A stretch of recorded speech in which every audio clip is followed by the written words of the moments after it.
Bom, galerinha, então a gente vai começar o nosso capítulo 3. Para fazer esse capítulo 3, eu coloquei já alguns desenhos pré-montados aqui para vocês, para que a gente possa fazer o nosso trabalho. E eu vou passar para vocês depois um trabalhinho, não na aula de hoje, mas na semana que vem eu trago para vocês impresso esse trabalhinho, para a gente realizar ele juntos, para a gente fazer ele juntos, tá? Ok? Bom, meus queridos, seguinte.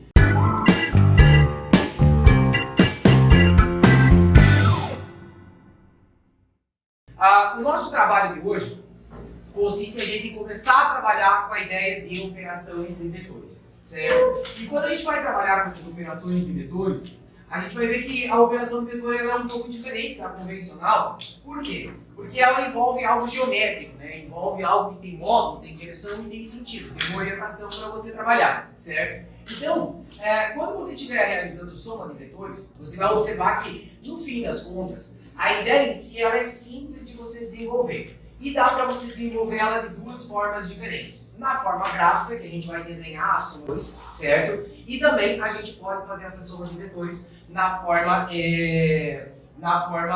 matemática, beleza? Então olha só, galera. A primeira coisa que a gente tem que aprender sobre todo vetor, galera, é que todo vetor ele vai ter módulo, direção e sentido. Ou seja, todos os vetores aqui vão ter orientações, certo? E essas orientações aqui estão de acordo com a nossa... Mas existe uma forma de você representar um vetor numericamente, tá? Ó, como que eu posso fazer a representação de um vetor de forma numérica? Primeiro, vamos imaginar que cada quadradinho que a gente tem aqui valia uma unidade. Uma unidade de uma coisa qualquer. Pode ser uma unidade de força, que daí seria em newtons, ou poderia ser uma unidade de velocidade, em metros por segundo. Ela é uma unidade, basicamente, certo?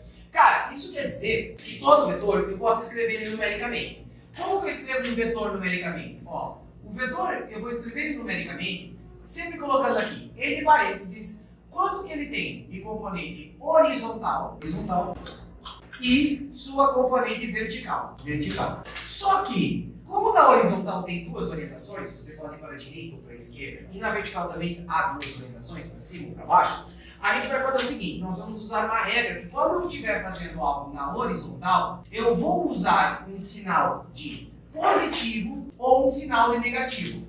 Ele será positivo quando ele for para a direita e ele será negativo quando ele for para a esquerda.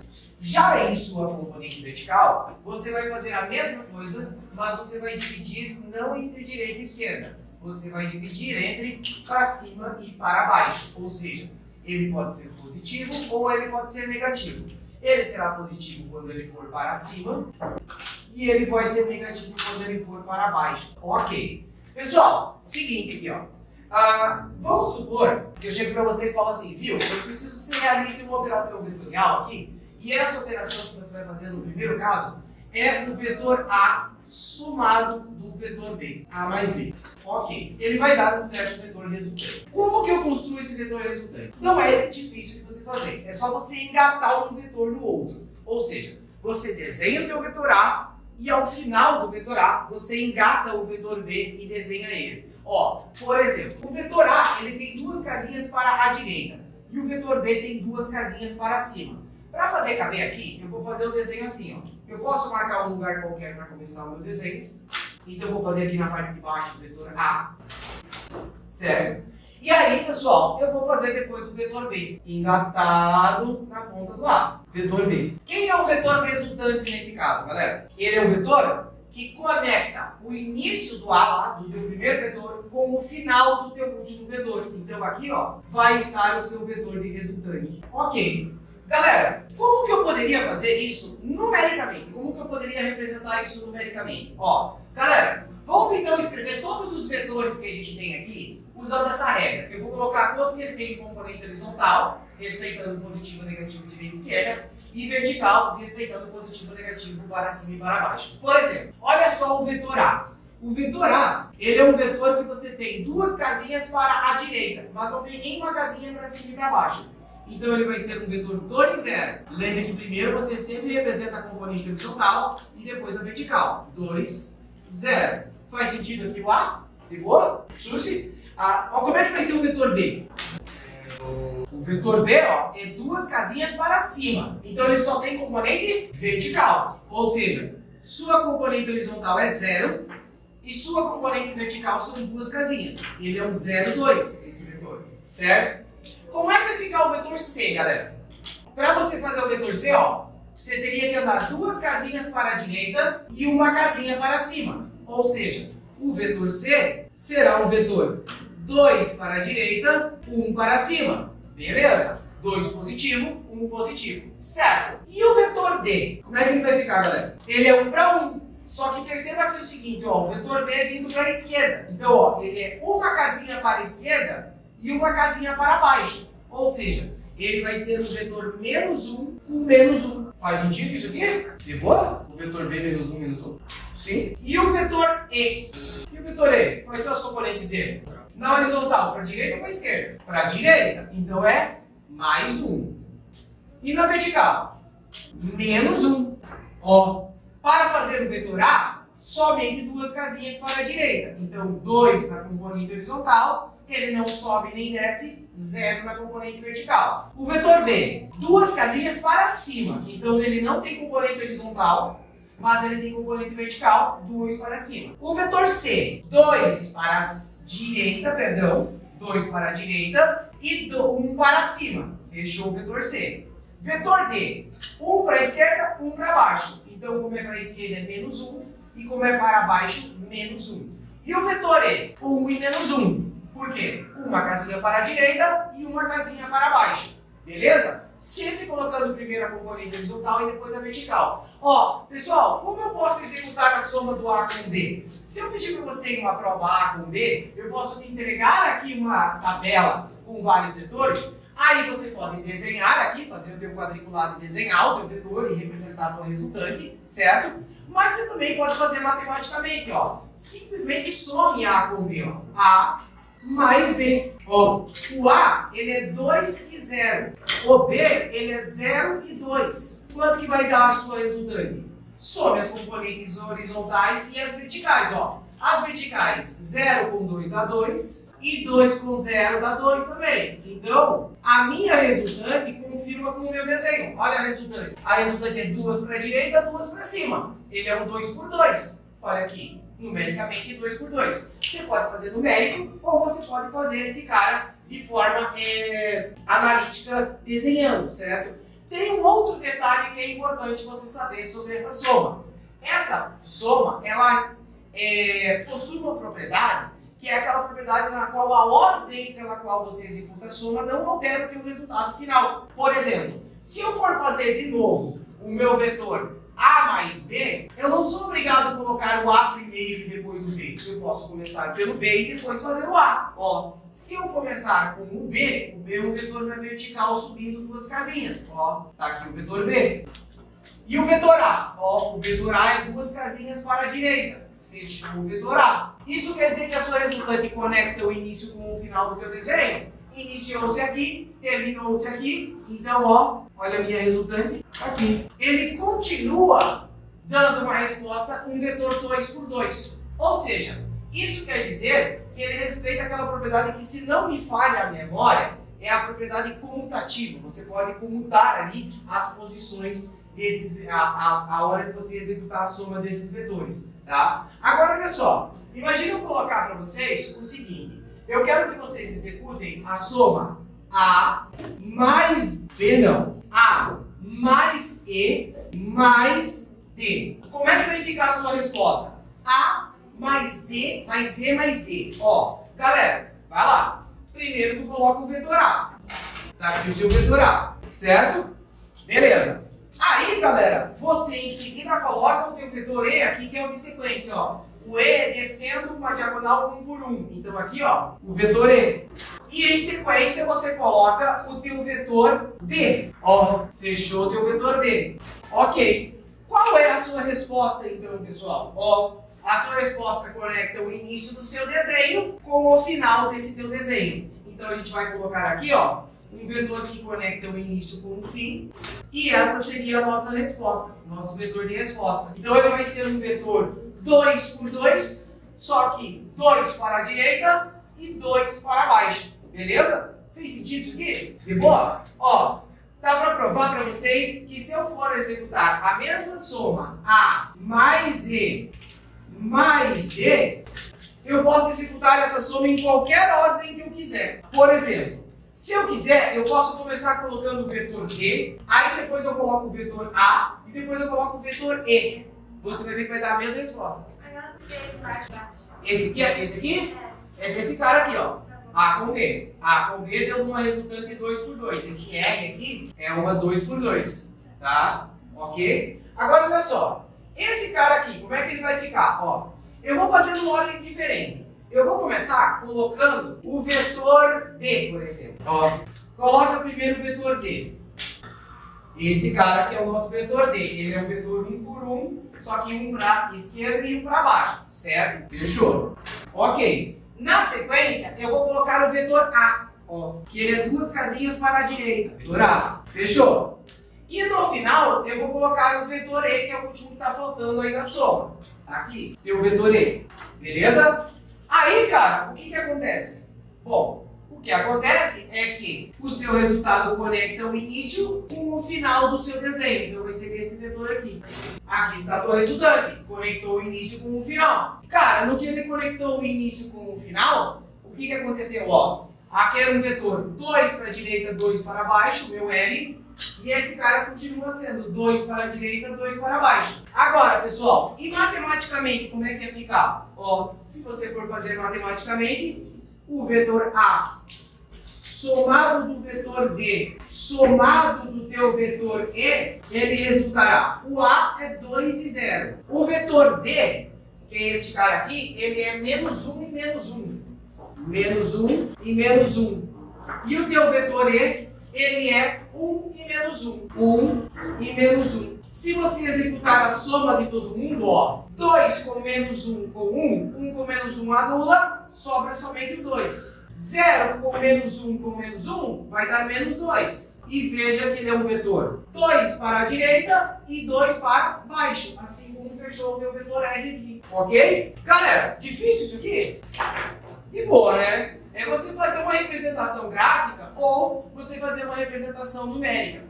Aí, cara, tu pode olhar assim pra mim e falar, pô, professor, tá, beleza, ok. Onde é que você vê isso ser utilizado? Onde que você olha pra isso e fala assim, pô, aqui tem um monte disso. Física. Física. Física. Só que em qual física, pessoal? Na física de jogos de videogame, cara. Ó, por exemplo, olha só. Muitos de vocês aí já jogaram ou até ainda jogam o tal do Free Fire. Tá? Cara, o Free Fire, cara, pô, quem nunca pegou o celular pra jogar o Free Fire, que de graça lá jogou um pouquinho, né, cara? Meu, todo mundo sabe que se você pegar, por exemplo, um Free Fire e tu querer comparar com um jogo tipo um Battlefield, tipo um Call of Duty, cara, você tem um abismo entre esses dois jogos quando a gente fala de física, principalmente, tá, pessoal? Talvez questão de comunidade jogando possa ser que Free Fire é maior, mas, enfim, a questão de física. Por quê? Porque, cara, o Free Fire, você tá lá com uma arminha sniper, com uma mira vezes 4 lá, parceiro, jogando, e, cara, tu encontra um cara que tá lá na Cracóvia, o cara tá longe pra caramba. Tu vai lá, mira no cara, quando fica vermelhinha a tua mira, tu dá um tiro, cara. Pô, aquele tiro vai retinho e atinge aquele cara. Ou seja, aquele tiro, cara, ele não tem física, aquele tiro não tem queda, aquele tiro não tem ação de vento, né? A velocidade da bala é mantida o tempo inteiro, tipo, a bala ele não entende, por exemplo, pô, a bala tá sofrendo resistência do ar, ela teria que perder velocidade quanto mais longe for o teu tiro, né? Agora, olha só, pessoal, se você pensar no Free Fire, cara, lá no Free Fire, um tiro, uma bala, uma trajetória, ela é nada mais nada menos que um vetor como isso aqui. Só que tem uma diferença. Qual que é a diferença do vetor lá do Free Fire? Aqui ele é real. Qual que é a diferença? Não é reto. Não é, porque aqui são todas retas também. Qual que é a diferença? Cara, a diferença é que esse cara é lá em 3D. Eu fiz aqui em 2D para vocês. Eu fiz no eixo X e no eixo Y, certo? Lá é um universo 3D, então o vetor ele não vai ter só duas componentes, ele vai ter três componentes, a componente horizontal, a componente vertical e a componente que seria do eixo Z, né, que seria um eixo de profundidade, para te dar uma noção 3D. Só que aquela bala, ela é um único vetor, cara. O cara pensa assim, pô, o cara tá apontando para cá, então ele já definiu o vetor, tu deu lá o tiro, o tamanho do vetor, a intensidade do teu vetor vai depender basicamente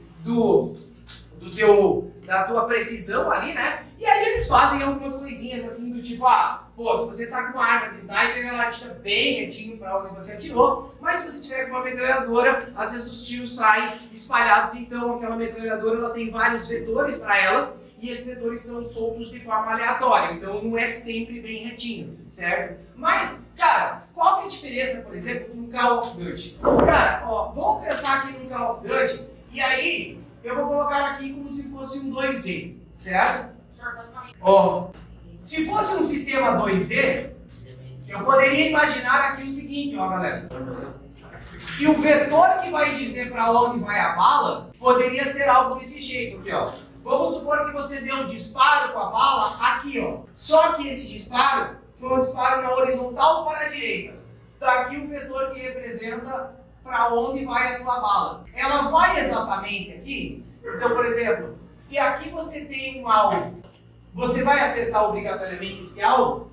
Não necessariamente. Por quê? Porque ele vai colocar fatores que, por exemplo, envolvem gravidade. Quanto mais longe o cara tá, a bala vai fazer uma trajetória de queda, certo? Então, ele vai inserir vetores que são vetores que indicam a queda desse cara. Aí, vamos supor que ele teve uma queda bem pequenininha, não chegou nem a ser uma unidade completa. Isso quer dizer o quê? Quer dizer que a bala, no fim das contas, ela vai cair aqui, certo? Não é exatamente isso. Não é exatamente isso, tá? Porque tem alguns detalhes a mais. Porque tipo, a bala não vai sair numa diagonal para baixo já da tua arma. Ela vai ter uma queda gradual. Mas, cara, de uma forma bem simplificada, a gente pode imaginar isso. Então, assim, quando tu vai lá e olha, por exemplo, uma equação que vai descrever a posição de um corpo lá num Free Fire, o cara vai pensar numa equação simples. A posição do corpo depende da posição inicial e depende da velocidade vezes o tempo. Simples assim, num eixo X, num eixo Y e também no eixo Z.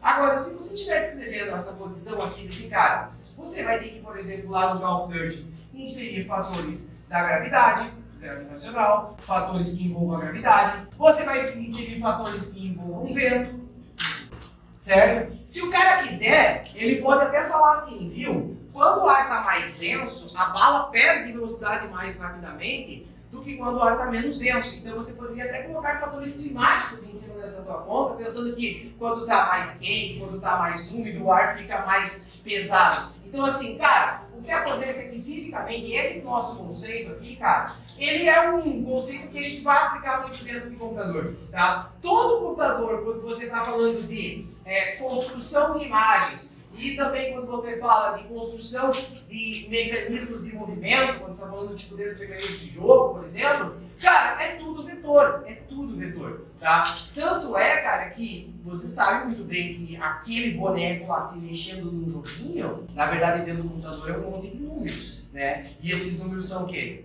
São vetores, certo? São vetores que vão indicar deslocamentos, são vetores que vão indicar localizações, distâncias e tudo mais, certo? Então é tudo vetorial dentro desse universo. Por isso que a gente fala assim, cara, não tem o cara que conseguir ser um bom desenvolvedor de jogo se ele não tem uma boa compreensão de física. Porque na hora dele tentar desenvolver um jogo de carro, ele vai ter que pensar na física, na ideia do movimento, para poder descrever uma equação que fale como vai ser o movimento de um carro, mas aí ele tem que pensar que esse carro pode estar descendo uma ladeira ou subindo, então ele também tem que levar em considerações de inclinações, gravidade, né? Ele tem que pensar que esse carro tem um pneu que vai desgastar, então assim, vai ter muitos fatores para você levar em consideração. Tem que pensar se está chovendo. Cara, tem que pensar na própria aerodinâmica do carro, que vai fazer com que esse carro seja mais fácil ou mais difícil dele capotar numa curva em virtude da aerodinâmica dele. Então assim, cara, você começa a botar elementos físicos, tanto é que, por exemplo, se você for jogar no FIFA, por exemplo,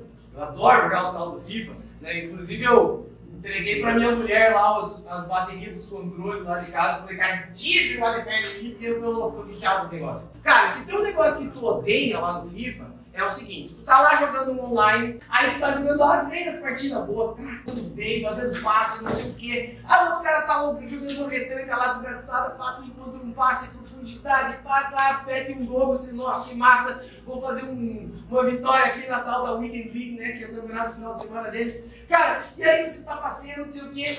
Aí o desgraçado, não, se o Mickey tá perdendo, até vai, né, porque tu ganha a vitória de qualquer jeito. Mas, cara, aí o desgraçado vai lá, toca a bola pro atacante dele, o atacante dele de fora da área, ele pega, vira e ele dá um chute de trivela que faz uma curva absurdamente errada lá, e ele faz um golaço e tu fica marado, fala assim, cara, que diabo, o cara tá louco? Qual que é o problema daquela trivela? Cara, o problema daquela trivela é que o cara que fez a programação, na hora que ele fez a programação, a equação que ele está colocando lá é uma equação que não está coerente com o que acontece na realidade. A quantidade de caras que conseguem acertar um chute de trivela de fora da área é muito pequeno, então assim, você tem que repensar em como está a estrutura daquela equação. Aquela equação está muito fácil na resolução dela e muito fácil de você acionar ela durante o jogo. Ou seja, os caras vão lá e fazem o famoso nerf do negócio. Que é o quê? O que é o nerf do negócio? É simplesmente analisar aquela equação e falar assim, viu, eu vou ter que mudar esse parâmetro aqui nela, eu vou mudar aquele parâmetro lá nela, eu vou mudar o parâmetro da rotação da bola nela, eu vou mudar o parâmetro da probabilidade do cara cometer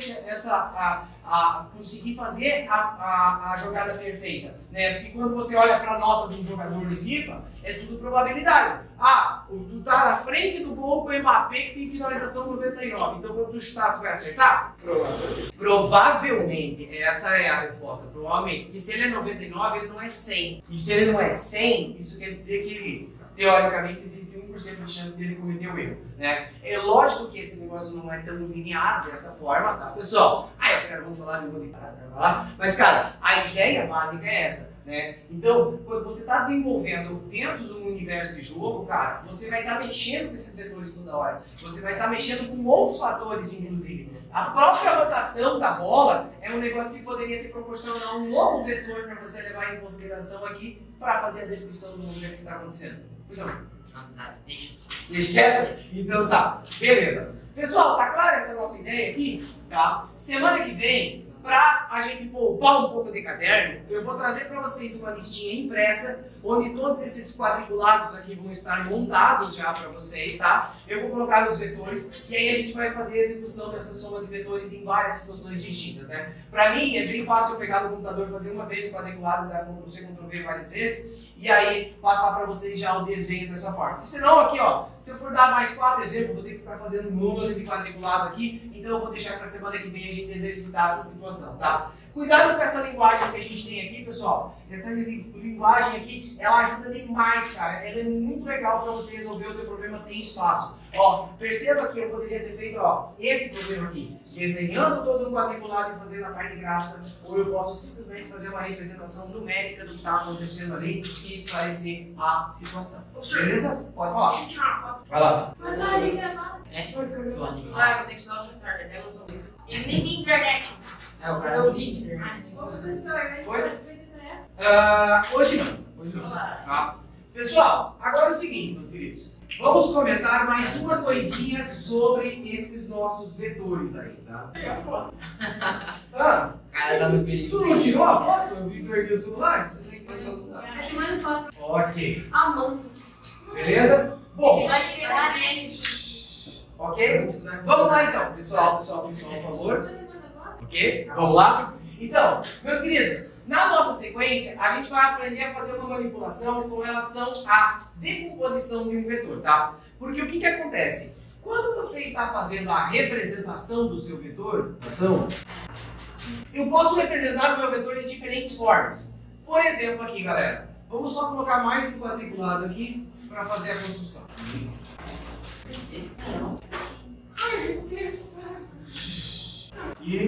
e foi. Beleza. Bom, pessoal, repetindo aí o meu sistema quadriculado e propondo para vocês que nesse sistema quadriculado, cada quadradinho é uma unidade, beleza? Aí, galera, eu vou lá e falo para vocês assim, viu? Galera, este vetor que eu tenho aqui, que eu irei chamá-lo de V. Como que eu posso representar ele? Matematicamente, galera, como é que ele fica matematicamente esse vetor? Ué, V. V vai ser o quê? Vetorial. Ué, Ué? galera, quais são os números que compõem esse vetor V? Depende de quantos lados cada. Positivo. Cada quadradinho vale uma, eu já comentei. 5, 5? 4 e 3. 4 e 3, pessoal. Quanto que ele tem de componente horizontal? Ó, 4 quadradinhos para a direita. Quanto que ele tem de componente vertical? 3 quadradinhos para cima. 4 e 3, certo? Ok, isso é uma forma de representar o meu vetor. Eu indico a componente horizontal dele e a componente vertical dele. Fechou. Agora, pessoal, e se eu quisesse saber qual é o tamanho propriamente desse vetor? Grande. Nossa, bastante. Ei, cara, ó, quanto que mede essa diagonal aqui? Como que eu consigo encontrar o tamanho dessa diagonal? Régua, cálculo. Tá, mas como é que eu faço para encontrar essa diagonal, gente? Porra! Cada quadradinho vai. Pitágoras, né, gente? Por favor, isso aqui é um triângulo, cara. Ó, O que é Pitágoras? esse é um triângulo. O que é Pitágoras? É o meu irmão. Meu Deus, gente! Nossa, na moral. Nossa, mano, ó. Esse cara tem 4 unidades aqui. Esse cara tem 3 unidades aqui. Ele é esta diagonal aqui. Ele é esta diagonal aqui. Fechou? E quanto mede essa diagonal? 5. Ah, então você sabe o que é Pitágoras? Não sabe o que é Pitágoras? Por que tu falou que é 5? Ah, não foi dedução, né?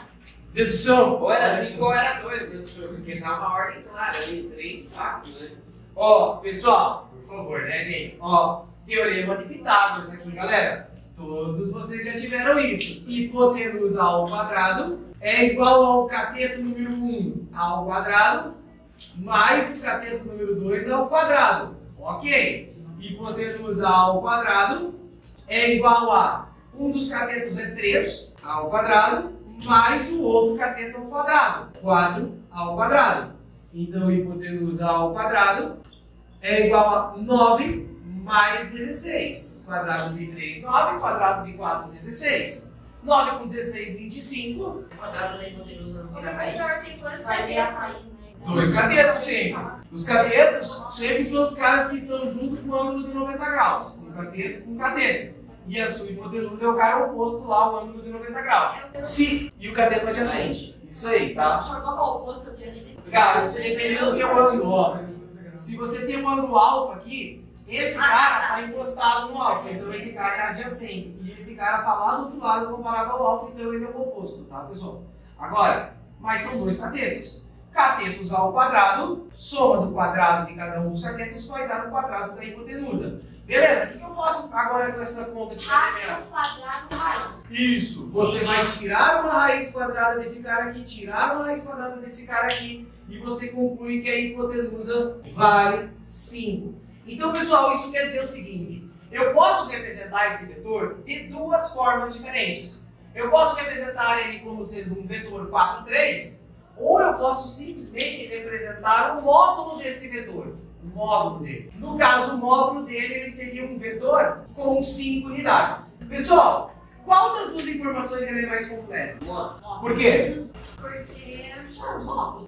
tudo tá indo. Tá, pessoal, o que eu tô pedindo para vocês é assim: qual dessas 2 informações são as mais completas? Aí, isso quer dizer o quê, cara? Quer dizer que se eu te der só essa informação ou só essa informação, qual delas vai te permitir ver o vetor bem? As 2? Mas se o módulo é 5, quer dizer que é um vetor que tem 5 de tamanho. Pode ser 5 para a direita, pode ser 5 para baixo, pode ser 5 para cima. Cara, a informação modular ela é muito mais limitada do que a tua informação vetorial. Porque a informação vetorial ela já te dá uma visão dele no espaço. Se eu coloco um vetor assim, já dá para tu ver ele no espaço como que ele é. Então o que a gente vai aprender na nossa próxima aula, galera? A gente vai aprender na próxima aula isso aqui, ó. Nós vamos aprender a partir da linguagem vetorial chegar à linguagem modular, ou seja, vir daqui para cá. Assim como nós vamos aprender, se eu receber somente o seu valor modular, como é que eu posso para descrever a sua informação vetorial, certo? Ok? A gente vai ver aqui, a vinda daqui para cá eu já mostrei para vocês aqui no quadro. Como é que você fez isso? Você fez pelo teorema de Pitágoras. Eu tinha o vetor 4, 3 e eu consegui obter que ele em módulo é 5. Ou seja, esse cara aqui a gente já viu, é Pitágoras. Agora, o retorno daqui para cá, cara, a gente vai ver que o método conhecido é o método da decomposição vetorial. Isso aqui eu vou mostrar para vocês na próxima aula, tá? Então, vetorial, certo? E aqui vai envolver algumas coisas com a parte de ângulos, beleza? Fechou? É nóis? É nóis. Então encerramos por aqui. Pode fazer a apresentação aqui, por favor.